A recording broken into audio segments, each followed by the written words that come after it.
Break के बाद आप सभी का स्वागत है सी न्यूज भारत में। नमस्कार, मैं हूं रत्ना। रुक करते इस खबर की ओर। झाझा थाना क्षेत्र के नागी डैम में मंगलवार को पिता और बेटे की डूबने से मौत हो जाने से इलाके में सनसनी फैल गई। घटना की खबर मिलते ही आसपास के गांव से लोगों की भारी भीड़ डैम के पास जुट गई और परिजनों में कोहराम मच गया। मृतकों की पहचान 12 जोर गांव निवासी मोहम्मद तौफीक उमर और उसके 4 वर्षीय बेटे मोहम्मद अरहान गाजी के रूप में हुई है। स्थानीय तैराकों की मदद से दोनों के शवों को पानी से बाहर निकाला गया। परिजनों के अनुसार तौफीक रोजाना अपने बेटे को लेकर सुबह टहलने जाया करता था। मंगलवार को भी वो सुबह करीब 7 बजे बाइक से बेटे के साथ घर से निकला, लेकिन काफी देर तक वापस नहीं लौटा। मोबाइल फोन बंद मिलने पर परिजनों ने खोजबीन शुरू की और इसी दौरान नागी डैम के पास उसकी बाइक खड़ी मिली, जिसके बाद पुलिस को सूचना दी गई। सूचना पर पहुंची पुलिस ने मोबाइल लोकेशन के आधार पर तलाशी अभियान चलाया और स्थानीय तैराकों को पानी में उतारा। कुछ देर की खोजबीन के बाद दोनों के शव डैम से बरामद किए गए। बताया जाता है कि तौफीक पेशे से शिक्षक था और हाल ही में बीपीएससी के माध्यम से उसकी नियुक्ति हुई थी। उसका बेटा बोल नहीं सकता था और वो परिवार का इकलौता बेटा था। घटना के बाद परिजनों ने हत्या की आशंका जताई है, जबकि पुलिस प्रथम दृष्टया डूबने से मौत की बात कह रही है। फिलहाल पुलिस ने शवों को पोस्टमार्टम के लिए सदर अस्पताल जमुई भेज दिया है और मामले की जांच जारी है। मतलब जो जमीन है, जमीन से 15 फीट की दूरी पर है।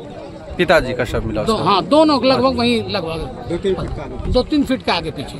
ये यहाँ मतलब शक लग रहा है किसी पर, कोई शक सुबह आदमी जो घर नहीं, आदमी का अभी किसी पर शक नहीं है, लेकिन ये घटना है वो जांच का विषय। हम लोग ये नहीं कर सकते कि क्या है। लोगों को जानकारी कैसे प्राप्त हुआ कि जानकारी एक गाड़ी देखिए खोज रहे थे ना, तो नागी डैम पर काम चल रहा है। वहाँ से जब पता चला तो ये गाड़ी सिंगल, अभी यहाँ आबादी बहुत बड़ा हुआ है, यह गाड़ी बहुत एक सिंगल गाड़ी ऊंचा में खड़ा था। तो उस गाड़ी को जब देखा तो लोग सोचा कि वो गाड़ी अकेला इस समय वहाँ क्यों, तो उसी के ट्रेस में आ गया। गांव वाले ही सभी लोग खोज रहे हैं। उसके बाद गए थाना। अच्छा, कितना घंटा तक खोजबीन मतलब चालू किया गया था? लगभग 1-1.5 घंटा, 2 घंटा, 2.5 घंटा रहा। 2.5 घंटा के बाद खोज के निकाला। ग्रामीण ही खोज के निकाला। उसको सर आए, उसके बाद आदेश दिए कि भाई यहाँ गाड़ी है तो यहीं आगे पीछे देखो। तो जो नौजवान लड़का यहाँ तो तैरना उना जानता था, वही लोग प्रयास करके कई बार नीचे ऊपर गया, लेकिन उसको टच किया, पैर टच किया तो लगा कि वहीं पे। हम लोग को तो अंदेशा था कि ये भगवान करे यहाँ नहीं मिले, ऊपर वाले करे कि ये सब ऐसा रूप नहीं देखने को मिले, लेकिन इत्तेफाक का ये कि वहीं मिल गया। तो हम लोग तो भाई अभी बहुत पीड़ित परिवार है। हम लोग को टीचर भी थे। अभी 3 साल पहले इनका 2-3 बच्चा है, 2 बच्ची है और एक बेटा है जो ये बड़ा है और ये बोल नहीं पाता। 4 साल का, समझा कि नहीं? ये नहीं बोल पाता। ये बच्चा जो है वो गूंगा था, वो बोल नहीं पाता। बच्चा गूंगा, हाँ, बोल नहीं पा रहा था। उसमें बेचारा इलाज में भी लगा हुआ था। ये टीचर दरभंगा में बीपीएससी के माध्यम से। बच्चा का क्या नाम है? बच्चा का नाम हमको बताया रेहान। ये तो बलियाडी में बलियाडी में पदस्थापित है। अभी यहाँ आया है दरभंगा से। उत्क्रमित उर्दू मध्य विद्यालय। घर यहाँ था इनका मास्टर 12 में घर में। मास्टर इकबाल का बेटा मास्टर भी है। मास्टर इकबाल भी मतलब है कि पढ़ाते हैं वहाँ, पढ़ाते हैं बुढ़ने।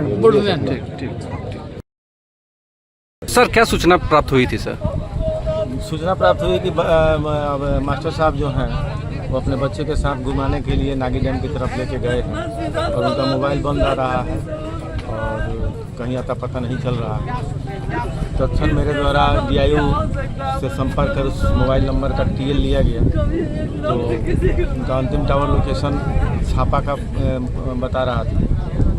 जन सहयोग से और पुलिस ने यहाँ पर आया तो उनका मोटरसाइकिल मिला, किनारे इनका 2 चप्पल मिला, दोनों कुछ 1.5 की दूरी पर था, मतलब 2.5 फुट की दूरी पर दोनों एक दूसरे के चप्पल थे। तो ऐसा आभास हुआ कि हो ना हो बच्चा लगता है कि पैखाना वगैरह करने आया होगा तो डूबने लगा होगा। तो उसको बचाने में मास्टर साहब भी गए, लगता है डूब गए। एक्चुअली में है क्या कि उस जगह पर जो वहाँ पर कछार है नागी डैम का, बाहर से देखने में लगेगा कि एकदम उसमें 3 फीट 4 फीट पानी होगा, लेकिन वहाँ पर किसी ने JCB से मतलब 15-20 फीट गड्ढा कर दिया है। वहाँ जो भी जाएगा उसको बचने का, जो अगर तैराक है तो ठीक है, अदरवाइज बचने का कोई संभावना नहीं है। उसी गलफत में मास्टर साहब और मतलब पुलिस के अनुसार प्रथम दृष्टया लग रहा है कि दोनों के डूबने से मतलब बच्चा को बचाने में मास्टर साहब। जमुई झाझा से सी न्यूज संवाददाता वीरेंद्र कुमार की रिपोर्ट। फिलहाल पुलिस सभी पहलुओं पर जांच कर रही है। पोस्टमार्टम रिपोर्ट के बाद ही मौत के सही कारणों का खुलासा हो सकेगा। रिपोर्ट में फिलहाल इतना ही। देश और दुनिया की तमाम बड़ी खबरों के लिए देखते रहिए सी न्यूज भारत।